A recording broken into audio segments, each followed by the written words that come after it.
Nobody wants you here, Dad. Just eat alone. My three kids threw those words at me on New Year's Eve. 6 hours later, I discovered they'd stolen $4.8 million from my company.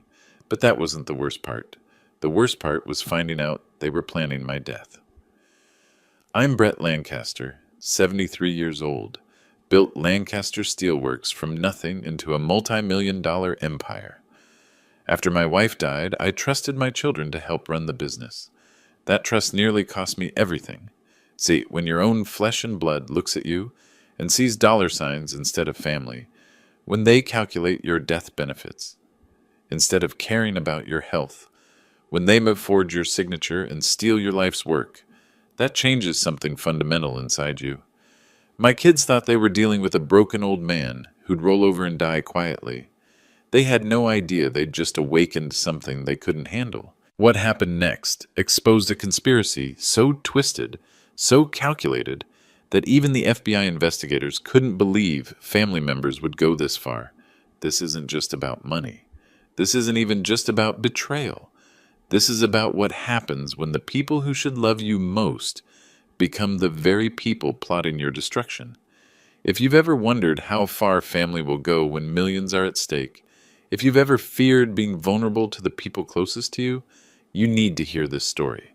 Because by the time you reach the end, you'll understand exactly why those 6 words, "Nobody wants you here, eat alone," became the biggest mistake my children ever made. Hit that subscribe button if you want to hear more stories about ordinary people fighting back against extraordinary betrayal. Trust me, you're going to want to follow this channel after you hear what I did next. Let me tell you who Brett Lancaster really is. 73 years old, former steelworker who turned a garage operation into Lancaster Steelworks. 3 manufacturing facilities, 847 employees, an annual revenue that would make your head spin. I started with a second-hand welding kit and a dream in 1987.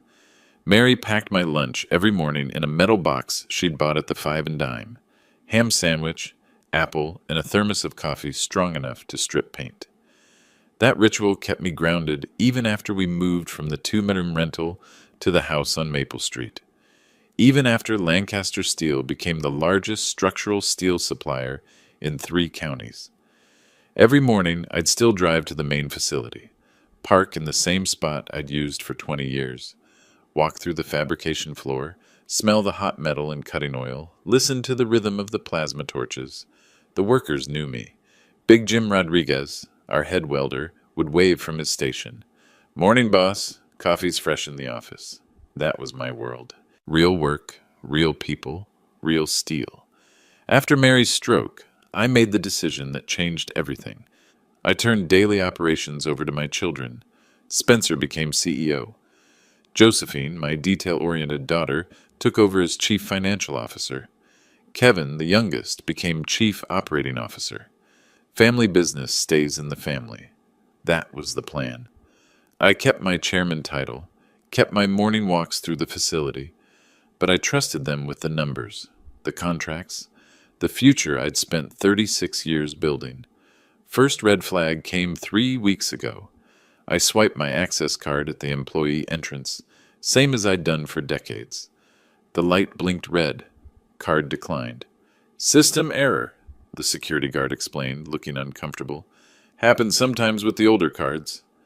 But it wasn't a system error, was it? I had to ring the bell like a visitor, in my own company. The second red flag came when Big Jim pulled me aside near the break room. His voice dropped to a whisper. "Mr. Lancaster, I don't mean to speak out of turn, but some of the guys are worried. Rumors about changes coming, layoffs maybe, plant closure." I assured him everything was fine. "Jim, this company is solid as the steel we make." But his worried expression stayed with me. These were men who'd worked beside me for decades. Men who'd trusted me to keep their jobs secure, their families fed. The third red flag should have been a blazing siren. I'd always reviewed the quarterly financial reports, tradition dating back to the early days when Mary and I would spread the numbers across our kitchen table, calculating every penny. This quarter's report showed something impossible. Profit margins down 78%. Massive consulting fees to companies I'd never heard of. Pinnacle Consulting Group, $890,000. I'd never authorized that expense. Never heard of that company. 30 minutes on Google told me everything I needed to know. Pinnacle Consulting Group didn't exist. No website, no business registration, no phone number. But the checks had been cut. The money was gone. I called Margaret Stevens, our longtime accountant, woman who'd done our books since 1993. Her voice turned careful, nervous. "Mr. Lancaster, I'm not supposed to discuss company finances with you anymore. Your son Spencer said all financial communications go through him now. Margaret, it's my company. I know, sir, but my instructions are clear. I could lose my job." That conversation ended with the sound of a dial tone. I sat in my study that night, surrounded by the awards Mary had insisted we display. Businessman of the Year, 2018. Community Leader Award, 2019. Excellence in Manufacturing, 2021. All of it built on trust. Trust in my family, trust in the system I'd created, trust that was about to be tested in ways I never imagined. Because that night, I opened the company checkbook to review the recent transactions. And there on check number 4031, I saw my own signature. Authorizing payment to Pinnacle Consulting Group, except I'd never written that check. And that wasn't my signature. Forged signatures. That's where it started to unravel for them. I'd been signing checks and contracts for 36 years. My signature had a specific quirk. The B in Brett always connected to the L in Lancaster with a small loop. A habit I'd developed after breaking my wrist in 1989 and having to relearn how to write smoothly.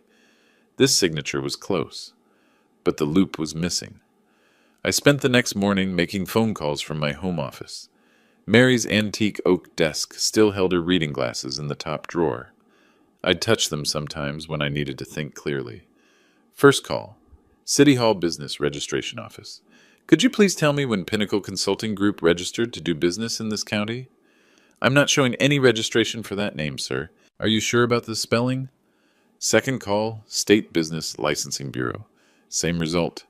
No record of Pinnacle Consulting Group anywhere in the system. Third call. The bank that processed the check.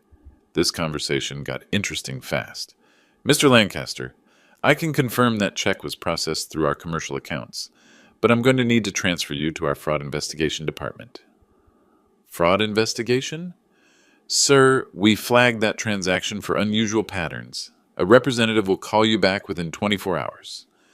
The fraud investigator called back that afternoon. Detective Patricia Donovan, formerly with the State Police Financial Crimes Unit, now working private investigation. "Mr. Lancaster, your bank referred this case to me because the check signatures showed signs of potential forgery. I specialize in elder financial abuse cases." Elder financial abuse? It's more common than you'd think, sir. Usually involves family members or trusted advisors. They start small, test the waters, then escalate. She explained the pattern: create fake consulting companies, submit invoices for services never rendered, forge authorization signatures, transfer money to offshore accounts. The question is, Mr. Lancaster, who has access to your signature and your company's financial systems? I knew the answer, but saying it out loud felt like swallowing broken glass. My children. 3 days later, I invited them to dinner. The same dining room where they'd delivered their New Year's insult. I set the table with Mary's good china, lit the vanilla candle. Time for the performance of my life. "Kids, I need to talk to you about something important." They arrived together, which should have been my first clue. Spencer in his new suit, Josephine carrying a leather portfolio, Kevin fidgeting with what looked like a very expensive watch. I played my part perfectly.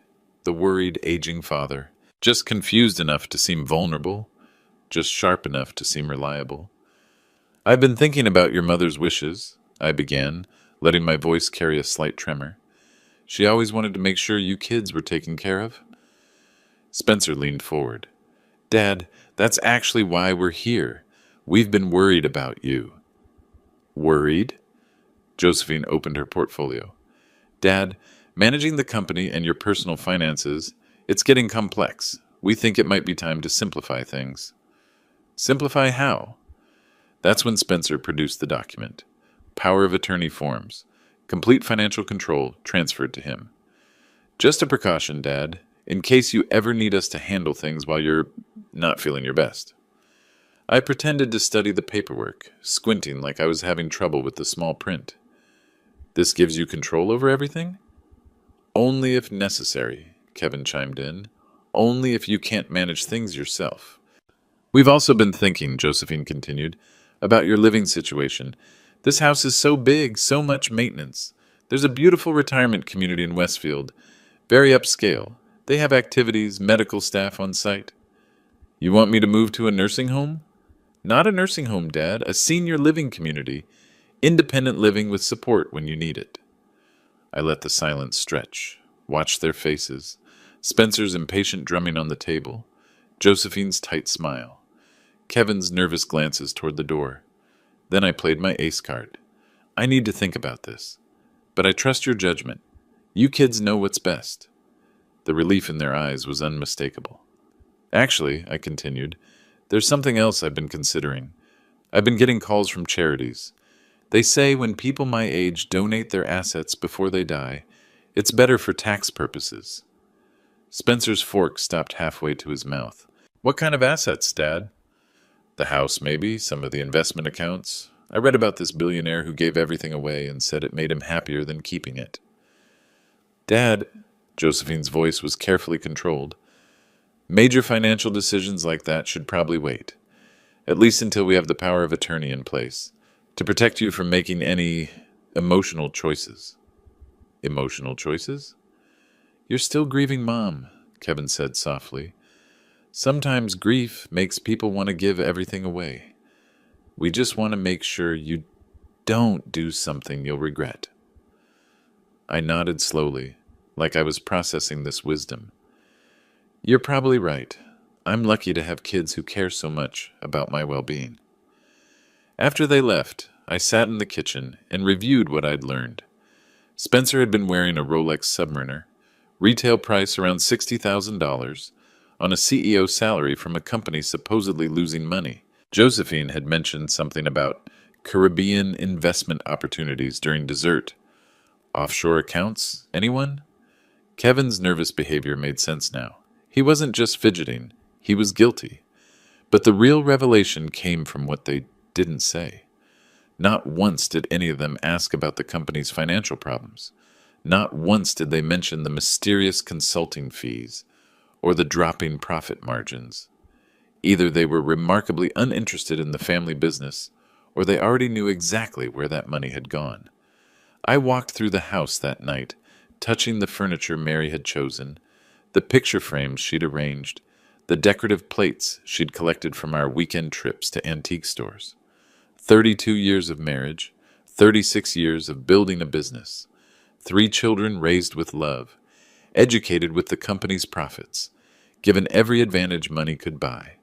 And they saw me as an obstacle to be removed. In my study, I opened the bottom drawer of Mary's desk, pushed aside the sympathy cards I still couldn't bear to throw away, found what I was looking for, a small digital recorder. Mary had used it for recording grocery lists after her stroke affected her handwriting. Tomorrow, I would start documenting everything, because they'd made one crucial mistake. They assumed that being 73 meant being helpless. They assumed that grief meant vulnerability. They didn't understand that I'd spent decades negotiating with suppliers, contractors, union representatives, and government inspectors. I knew how to read people. I knew how to spot lies. Most importantly, I knew how to plan. Mary used to say I was like a chess player who could see 10 moves ahead. You never make a decision without knowing how it's going to end, Brett. She was right, and this game was just getting started. The vanilla candle burned down to its base that night. For the first time since Mary's funeral, I blew it out. Tomorrow, I would light a new one. I called Patricia Donovan at 8 a.m. sharp, the private investigator who specialized in financial crimes, former state police, 23 years on the job before going private. Ms. Donovan, I need to hire you for what might be the most important case of my life. We met at a coffee shop on the other side of town. She was exactly what I'd expected. Mid-50s, sharp eyes, the kind of steady presence you'd want in your corner during a fight. Mr. Lancaster, walk me through everything you've observed. Every detail matters in cases like this. I told her about the forged signatures, the phantom consulting company, my children's sudden interest in controlling my finances. She took notes in a pocket notebook, asking clarifying questions. The timeline is crucial, she explained. Financial crimes like this usually escalate gradually. They start with small amounts to test whether you're paying attention. Then they get bolder. How bolder? Complete asset transfer. Sometimes they'll have you declared mentally incompetent. Sometimes they'll move you to a care facility where they control all communication. In extreme cases, what? Sometimes elderly people die in convenient accidents after updating their insurance policies. The words hit like cold steel. You think they'd actually... Mr. Lancaster, I've seen families steal millions from elderly relatives. Once people cross that line, they can convince themselves of almost anything. She laid out a two-phase plan. Phase 1, evidence gathering.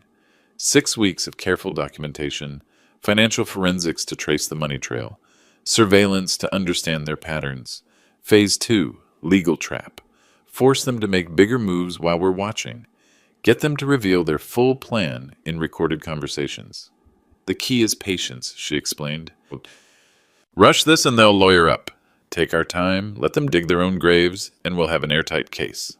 That afternoon, I met with David Kim, the forensic accountant Patricia recommended, former FBI financial crimes investigator, now working private consultation. Mr. Lancaster, financial investigations are like archaeology. We dig through layers of transactions until we find the truth. David explained how money laundering typically works. Create shell companies with similar names to legitimate businesses. Submit invoices for consulting services that sound plausible but can't be verified. Move money through multiple accounts to obscure the trail. Your Pinnacle Consulting Group fits the pattern perfectly. But if they're doing this once, they're doing it multiple times with different fake companies. He was right. Over the next week, David's analysis revealed a spiderweb of financial deception. 7 different shell companies, all incorporated in the past 18 months. All billing Lancaster Steelworks for various consulting services. Strategic Business Solutions, $340,000. Advanced Management Systems, $675,000. Premier Industrial Consulting, $445,000. Executive Advisory Services, $380,000. Innovation Development Group, $290,000. Professional Services Alliance, $520,000. Pinnacle Consulting Group, $890,000. Total theft, $3.49 million. But that wasn't the worst discovery. Mr. Lancaster, David's voice was grim during our second meeting. According to the corporate filings I've uncovered, Lancaster Steelworks was sold 6 months ago. Sold? To whom? A company called Heritage Industrial Holdings, incorporated in Delaware, owned by a trust managed by your son Spencer. The room started spinning. My company, my life's work, had been sold without my knowledge. The buyer was my own son. How is that legally possible? Someone with power of attorney signed the sales documents on your behalf. The signature has been authenticated by the buyer's legal team. But I never gave anyone power of attorney. The documents suggest otherwise. They're dated 8 months ago, notarized and properly witnessed. Forged. All of it forged. Patricia worked on the surveillance while David traced the financial web. I focused on the hardest part, setting up recording equipment without raising suspicion. The digital recorder went into my jacket pocket for phone conversations. A tiny camera, no bigger than a shirt button, was sewn into my favorite cardigan, the one Mary had bought me for Christmas 2 years ago. I practiced activating both devices until I could do it without looking. Muscle memory. The plan required perfect timing. We needed them to reveal their full intentions while believing they were safe from discovery. Mr. Lancaster, Patricia explained during our third meeting, people get sloppy when they think they're winning. Right now, they believe you're just a confused old man they can manipulate. We're going to use that assumption against them. We studied their patterns. Spencer usually called on Tuesday evenings. Josephine preferred Saturday morning visits. Kevin would drop by unannounced, usually when he needed money for something, but I needed them all together. I needed them to discuss their plans where I could record everything. That's when I remembered something Mary used to say. When you want to catch rats, you don't chase them. You put out irresistible bait and wait. Time to put out the bait. I spent an evening crafting the perfect story, something that would terrify them into immediate action, something that would force them to reveal their complete plan. The next morning, I called Hayden Murphy, our longtime company receptionist, sweet woman who'd been with us for 15 years, who knew everyone in town and loved to share interesting news. Hayden, I need to tell someone about this decision I'm making, but I don't want the kids to worry unnecessarily. Of course, Mr. Lancaster. What's on your mind? I'm thinking about selling the house on Maple Street. Maybe some of the other investments, too. I've been reading about this philanthropist who gave away his fortune and said it was the most rewarding thing he'd ever done. That's very generous of you. The thing is, I'm talking about substantial money. The house is worth about $2.8 million. Then there are the investment accounts, the life insurance policies. I'm thinking about setting up a foundation for worker scholarships, something Mary would have loved. Hayden was quiet for a moment. That's wonderful, Mr. Lancaster. But have you discussed this with your children? Not yet. You know how they worry. But I'm 73 years old. How much money does one person need? I knew Hayden would share this conversation. Small towns work that way. Interesting news travels fast through the network of hairdressers, waitresses, and church ladies. It would reach my children within 48 hours. Then we'd see what they were really made of. The call came Tuesday evening, exactly as Patricia had predicted. Spencer's voice was tight with barely controlled panic. Dad, Hayden Murphy mentioned you're thinking about selling the house. Oh, did she? I asked her to keep that between us. Dad, we need to talk about this. Selling the house. That's a huge decision. Maybe not something you should do without discussing it with family. I activated the recording app on my phone. Spencer, I appreciate your concern, but it's my house, my decision. Of course it is. But Dad, $2.8 million? That's serious money. What would you do with it? I told you at dinner. I've been reading about philanthropy. There's something appealing about giving back to the community that supported our business all these years. Long pause. I could practically hear him calculating. Dad, could we maybe get together this week, all of us? Josephine and Kevin are just as concerned as I am. Concerned about what? About you making major financial decisions while you're still grieving Mom. These kinds of choices, they should be carefully considered, maybe with professional advice. I am considering carefully. I've had months to think about this. Professional advice, Dad, financial planners, tax specialists, people who understand the implications. Spencer, I built a multi-million-dollar business from nothing. I think I understand money. Another long pause. Of course you do, Dad. That's not what I meant. We just want to make sure you don't do something you'll regret later. What would I regret about helping young people get educations? About honoring your mother's memory? Nothing, Dad. Nothing at all. But maybe there are more tax-efficient ways to be charitable. Ways that don't require selling everything at once. The hook was set. Spencer, are you worried about your inheritance? Dad, this isn't about inheritance. This is about your security, your future needs. What if you get sick? What if you need long-term care? That's what insurance is for. Insurance might not be enough. Quality care is expensive. And if you give everything away now... I let him struggle with how to finish that sentence. Spencer, I'll be fine. I have Social Security, the company pension, some smaller investments. That's more than enough for my needs. Dad, we should really discuss this as a family. Tomorrow night, I'll bring Josephine and Kevin. We can talk through all the options. If you insist. But my mind is pretty well made up. Just promise me you won't call any realtors until we've talked, okay? I already called one, actually. Getting a market assessment done this week. The sharp intake of breath was audible. Dad, please, hold off on anything official until we've had a chance to talk. After hanging up, I sat in Mary's kitchen and smiled for the first time in weeks. The emergency meeting happened that night at Spencer's house. I knew because Patricia had set up surveillance equipment in the small park across the street. long-range listening devices that could pick up conversations through windows. At 11 p.m., my phone rang. Patricia's voice was excited. "Mr. Lancaster, you need to hear this recording." The next morning, we met at the same coffee shop. Patricia played the audio through noise-canceling headphones. The quality was perfect. Spencer's voice. "He's lost his mind. $2.8 million to charity? That's our money he's talking about giving away." Josephine. "It gets worse. If he sells the house, what's to stop him from liquidating everything else? The investment accounts, the life insurance policies?" Kevin. "How much are we talking about total?" Spencer. "The house, plus his personal investment portfolio, plus the life insurance, probably close to $8 million. Josephine. $8 million that should belong to his children. Money he earned with our help. Money we've been counting on for our futures." Kevin. "So what do we do? The power of attorney documents aren't signed yet. We can't legally stop him." Spencer. "Actually, we can. Remember Dr. Chen, the guy who helped my friend's family when his father developed dementia? 2 medical evaluations stating that Dad lacks the mental capacity to make major financial decisions, and we can get emergency conservatorship." Josephine.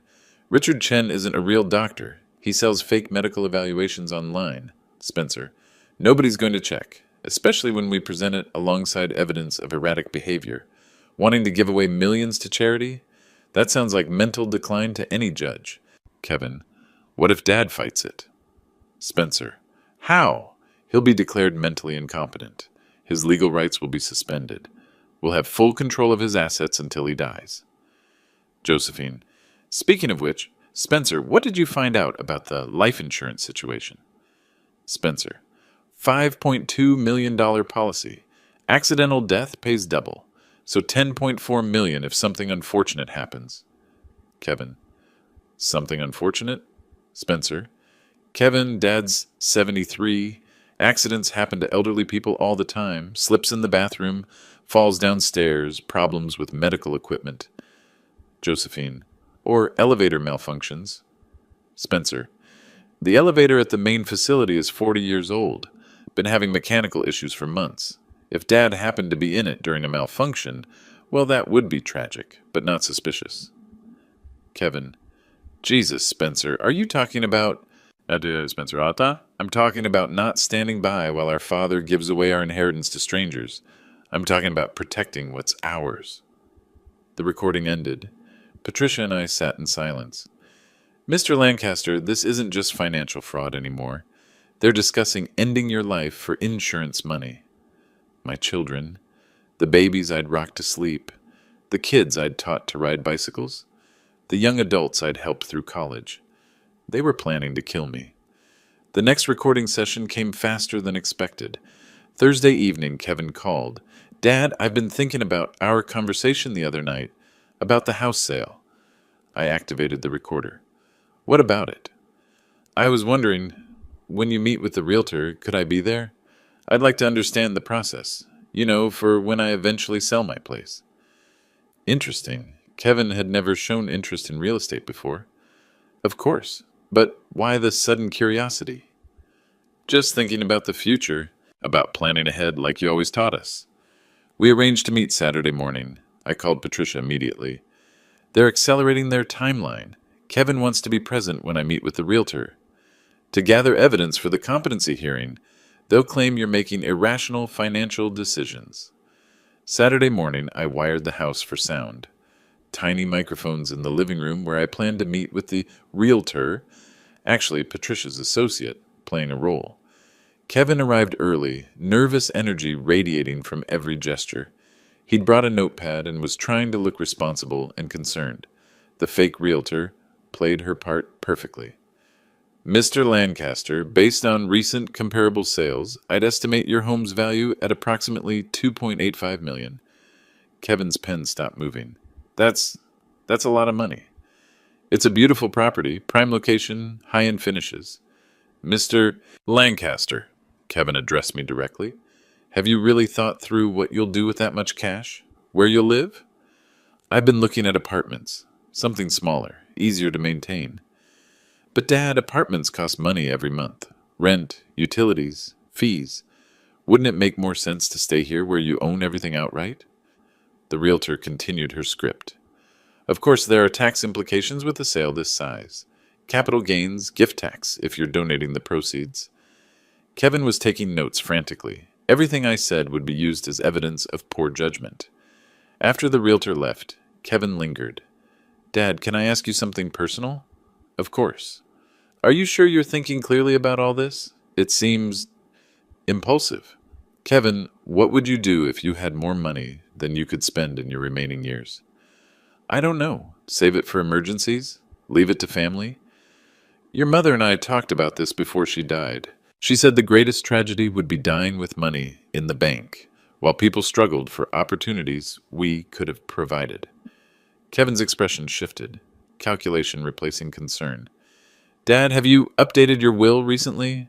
Why do you ask? Just wondering about your estate planning. With Mom gone, things change. My will is current.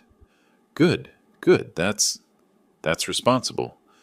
But his relief was visible. He thought he knew what the will said. After Kevin left, I called Patricia. We got what we needed. Kevin's documenting everything for their competency case. Excellent. But Mr. Lancaster, we need to be careful. That question about your will suggests they're thinking about timeline acceleration, meaning, if they can't get control through conservatorship, they might move to the insurance option sooner than planned. That evening, I did something I'd been avoiding since Mary's funeral. I updated my will. Everything would go to a trust for worker education scholarships. My children would receive token amounts, $1 each. But more importantly, I added a specific clause. If I died under suspicious circumstances within the next 2 years, an independent investigation would be automatically triggered. The trust would fund that investigation until the truth was discovered. I sealed the new will in an envelope and drove to my attorney's office.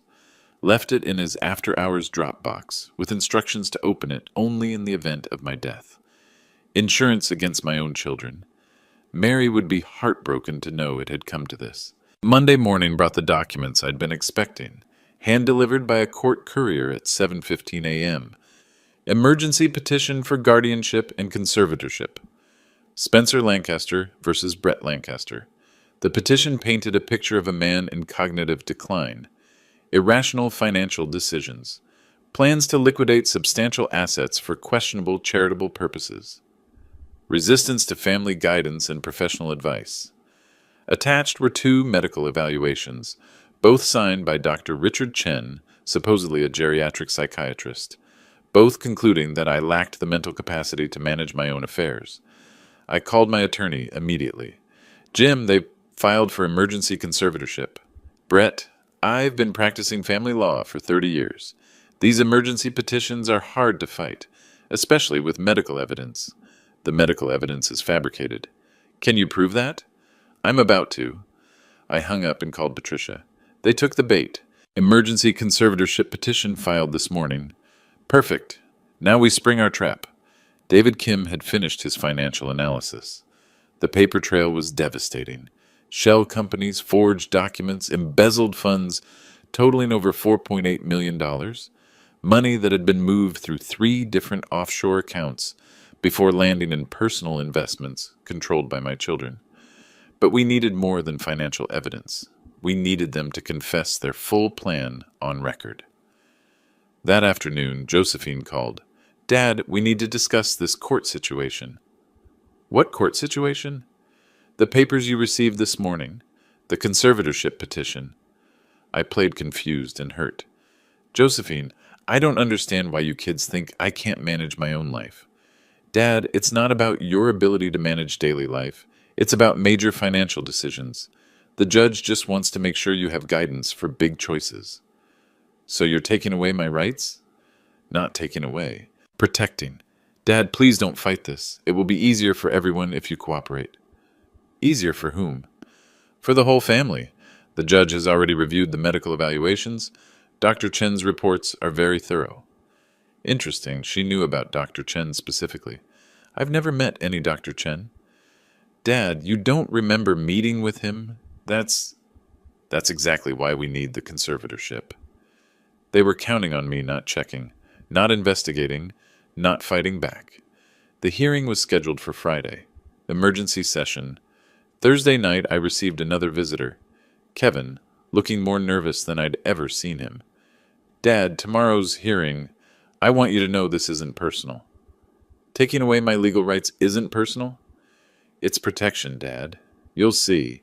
Once the conservatorship is in place, you won't have to worry about financial decisions anymore. We'll handle everything. Everything? Spencer's already working on some investment opportunities, ways to grow your assets instead of giving them away.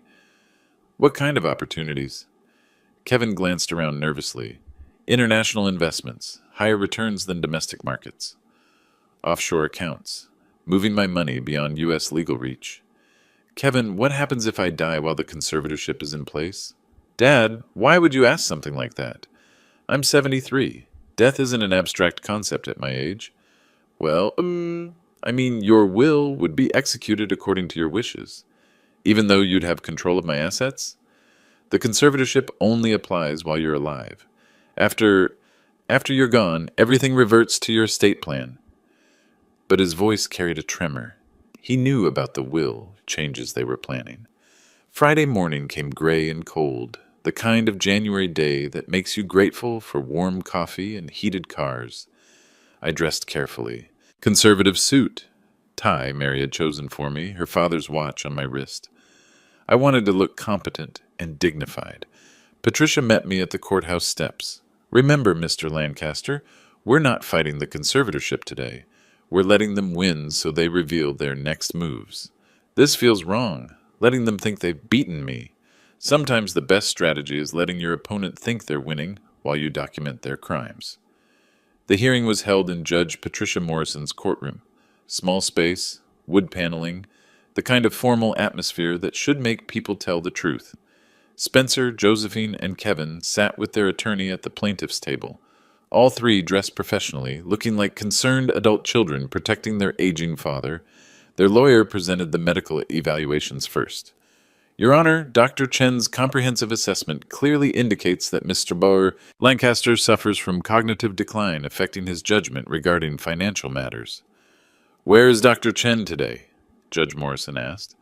Unfortunately, Dr. Chen is attending a medical conference in Chicago, but his written reports are thorough and conclusive. I watched my children's faces during this lie. No guilt, no hesitation. They'd rehearsed this story. Judge Morrison asked me directly, Mr. Lancaster, do you oppose this conservatorship? I stood slowly, playing the part of a confused elderly man. Your Honor, I just want what's best for my family. If my children think they know better than I do— Dad, we love you, Josephine interrupted. This is about love. Judge Morrison granted the emergency conservatorship. Spencer Lancaster was appointed conservator of my person and estate. All my assets were frozen pending transfer to his control. Walking out of the courthouse, I overheard Spencer talking to his attorney. How quickly can we liquidate his assets? Give me 72 hours for the paperwork. They'd won, or so they thought. The courtroom was packed. Word had spread through our small community that something big was happening with the Lancaster family. Former employees, business partners, neighbors, they'd all come to see how this would end. Judge Patricia Morrison entered at exactly 9 a.m. This court will come to order. We are here for Lancaster versus Lancaster. Motion to dissolve conservatorship with criminal referral. My attorney stood first. Your Honor, we present evidence that the original conservatorship was obtained through fraud, forgery, and perjury. Furthermore, we have evidence of conspiracy to commit murder. Spencer's lawyer shot to his feet. Objection. These accusations are inflammatory and without basis. Your Honor, my attorney continued, we have recordings, financial evidence, and expert testimony that will prove the petitioners committed felony, theft, and planned to end Mr. Lancaster's life for insurance proceeds. The judge's expression hardened. This is a serious escalation, Counselor. I hope you can substantiate these claims. We can, Your Honor. Our first witness is Dr. Rachel Foster, neuropsychologist. Dr. Foster took the stand with confidence. Mid-50s, gray hair pulled back professionally, the kind of expert witness who commands instant respect. Dr. Foster, did you conduct an independent evaluation of Mr. Brett Lancaster? I did. A comprehensive neuropsychological assessment, including cognitive testing, memory evaluation, and judgment assessment. What were your findings? Mr. Lancaster scored in the superior range across all cognitive domains. His IQ tested at 142. His memory, both short-term and long-term, is excellent. His judgment and reasoning abilities are well above average for any age group. In your professional opinion, does Mr. Lancaster suffer from any cognitive decline that would impair his ability to manage his own affairs? Absolutely not. Mr. Lancaster is cognitively intact and fully capable of making his own decisions. I watched my children's faces. Spencer was whispering urgently to his attorney. Josephine had gone pale. Kevin was staring at his hands. Dr. Foster, did you review the medical evaluations submitted by Dr. Richard Chen? I did. Those evaluations are inconsistent with standardized assessment protocols. The tests described don't match recognized neuropsychological instruments. Furthermore, I could find no evidence that Dr. Richard Chen is licensed to practice medicine in the state. Spencer's lawyer, objection. The witness is not qualified to comment on another doctor's licensing. Sustained, but the court will note the witness's observations about assessment protocols. Next came David Kim, forensic accountant. He carried a thick folder and a laptop computer. Mr. Kim, you conducted a financial analysis of Lancaster Steelworks and Brett Lancaster's personal accounts? I did. A comprehensive audit covering the past 18 months. Please describe your findings. David opened his laptop. I identified systematic theft totaling $4.83 million. The theft was accomplished through 7 shell companies submitting fake invoices for consulting services. He displayed a chart on the courtroom's video screen. Each shell company was incorporated using forged documents bearing Mr. Lancaster's signature. The consulting services billed never existed. The money was transferred through multiple accounts before landing in investments controlled by Spencer, Josephine, and Kevin Lancaster. Murmurs rippled through the courtroom. I saw former employees exchanging shocked looks. Mr. Kim, in your expert opinion, was this a sophisticated financial crime? Extremely sophisticated. The perpetrators created complex paper trails designed to obscure the theft. They used offshore accounts, shell companies, and forged documents. This required detailed planning and coordination among multiple participants. What about the sale of Lancaster Steelworks itself? Lancaster Steelworks was sold to Heritage Industrial Holdings for $8.2 million. The sale was authorized by forged power of attorney documents. The proceeds went to accounts controlled by Spencer Lancaster.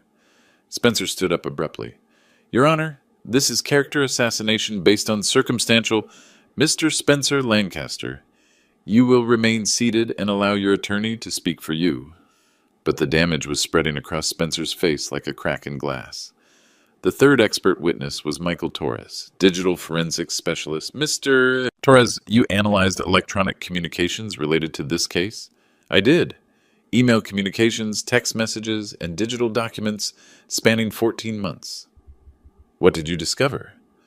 A detailed conspiracy to defraud Brett Lancaster and ultimately cause his death for insurance proceeds.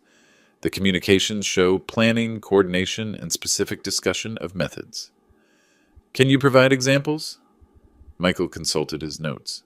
Email from Spencer Lancaster to Josephine Lancaster, dated 8 months ago. The old man is suspicious about the consulting fees. We need to accelerate the timeline. Reply from Josephine. Kevin thinks we should get power of attorney first. Safer than waiting for natural causes. The courtroom was dead silent. More recent communication, text message from Kevin Lancaster to Spencer Lancaster. Elevator maintenance is scheduled for next Tuesday. Make sure Dad visits the facility that morning.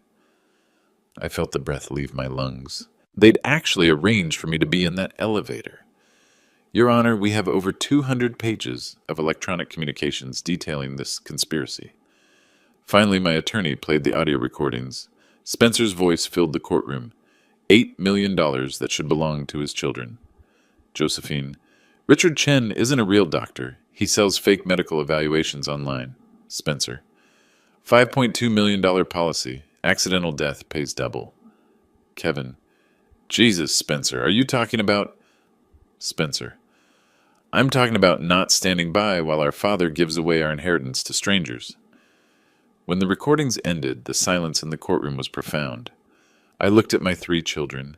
Josephine was crying silently. Kevin had his head in his hands. Spencer was staring straight ahead, his face expressionless. Your Honor, my attorney said quietly, we move for immediate dissolution of the conservatorship and criminal referral to the district attorney's office. Judge Morrison didn't hesitate. The conservatorship is hereby dissolved. Mr. Brett Lancaster's rights are fully restored. Bailiff, please take Spencer, Josephine, and Kevin Lancaster into custody pending arraignment on charges of fraud, embezzlement, and conspiracy. That's when Spencer broke. Your Honor, wait. This wasn't supposed to... We never meant for it to go this far. His attorney was frantically trying to silence him, but Spencer kept talking. It started as borrowing. We were going to pay it back. But then Dad started talking about giving everything away, and we panicked. Spencer, stop talking, his attorney commanded. He was going to give away our inheritance, money we'd worked for, money we deserved. Josephine stood up, tears streaming down her face. Daddy, I'm sorry. We thought you'd die soon anyway, and the money would be wasted on strangers. Judge Morrison's voice was ice. Bailiff, remove the defendants from my courtroom. As they were led away in handcuffs, Kevin looked back at me one last time. Dad, I'm sorry. I never wanted to hurt you. I'm weak. The courtroom slowly emptied. Former employees approached to shake my hand, to express their shock and support. Big Jim Rodriguez, the head welder, had tears in his eyes. Boss, I can't believe your own kids would do this to you. Jim, evil can come from anywhere, sometimes from the people closest to us. Judge Morrison approached me personally. Mr. Lancaster, I've been on the bench for 22 years. I've never seen a case quite like this. I'm sorry your family put you through this ordeal. Your Honor, family is more than blood. Real family are the people who stand by you when everything falls apart. Patricia Donovan found me on the courthouse steps. Mr. Lancaster, it's over. They'll face federal charges for the financial crimes and state charges for the conspiracy. They're looking at 15 to 25 years each. I nodded, feeling empty rather than victorious. What happens now? Now you reclaim your life, your company, your future. 6 months later, I stood in the fabrication bay of Lancaster Steelworks, watching my grandson Matthew operate the plasma torch. 21 years old, junior at the State University studying mechanical engineering, and the first person in our family to show genuine love for the work itself. Grandpa, the cut angle on this beam is perfect, just like you taught me. Matthew had been estranged from his parents since high school. Too honest for their schemes, too principled for their compromises. While they were planning to steal from me, he was working part-time jobs to pay his own tuition. Matthew, your great-grandmother Mary always said that honest work creates honest character. She was right. The company was healing. We'd recovered most of the stolen money through asset seizure.